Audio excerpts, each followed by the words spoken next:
Last week on this very floor, the Democrat leader of the chamber, Senator Schumer, delivered an unprecedented speech that clearly, in my mind, crossed a line, wading into the electoral process of a free and fair democracy and one of our greatest friends. Not just any democracy, but one of our most steadfast allies, Israel, who is currently in a war for their survival against a terrorist organization that wishes to remove this country from existence. The remarks by Leader Schumer calling for a new election in Israel and the replacement of Prime Minister Netanyahu was many things. I thought irresponsible, ill-advised, and misguided. But above all else, it is hypocritical and sends the wrong message to the world and our allies during a vacuum of American leadership on the international stage. My Republican colleagues were quick to draw contrast to these remarks and affirm our support for Israel and for the leadership that they have duly elected in their democracy. But don't just take my word for it. Michael Herzog, who's Israel's ambassador to the United States, called these comments, quote, counterproductive to our common goals, end quote.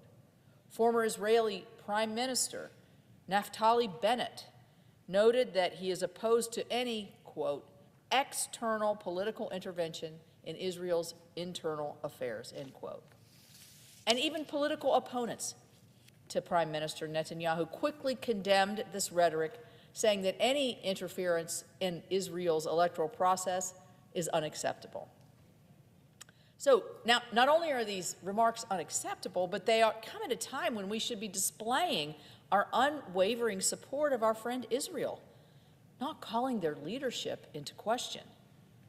It's important that we identify this situation for exactly what it is, an attempt by the opposite party to appease the progressive wing of the left that wishes to vilify Israel and abandon them when they need us the most. I can assure you this is something that Senate Republicans will not stand for.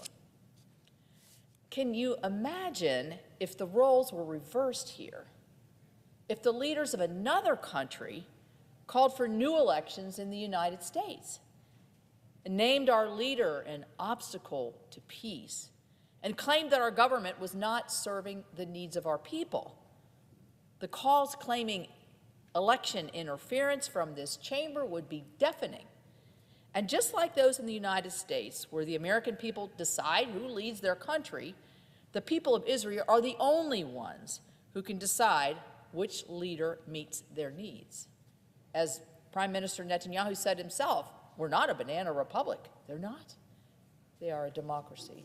My Democrat colleagues here in the Senate have said quite a bit about foreign election interference and attacks to democracy in recent years, with Senate leadership saying in 2019 that, quote, foreign election interference cannot be ignored, and that our government, quote, must make clear that the cost of trying to interfere with American elections will be dear, end quote. Or from another leader, calling it reprehensible, quote, that the American people would not have the last word and that there would be other factors and other people, other countries engaged in our elections, end quote. That's exactly what was called for last week. The words of my colleagues ring as true then as they do now. No one but the American people should have a say in our democracy and how our country is run. But that same protection needs to be applied to our allies in free and fair democracies and the rights of their citizens to choose the leaders that guide their country and represent their interests. That is especially true when it comes to an ally at war such as Israel. My Republican colleagues and I recognize this as hypocrisy, and it is shocking to me that our president, President Biden, would support these comments. Unfortunately, this isn't the first time we've seen this level of hypocrisy from the other side of the aisle. Let's talk about energy policy debates.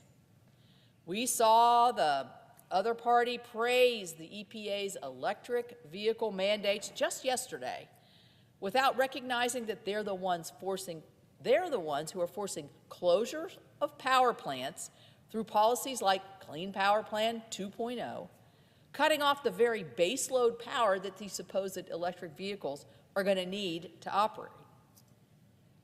I mean, there is a bit of hypocrisy. We have not enough power, and we're telling people when and how to run their heat, yet we're going to tell them what types of cars they need to have by 2032. And just as a data point, 7.6 cars sold in the United States last year were electric vehicles.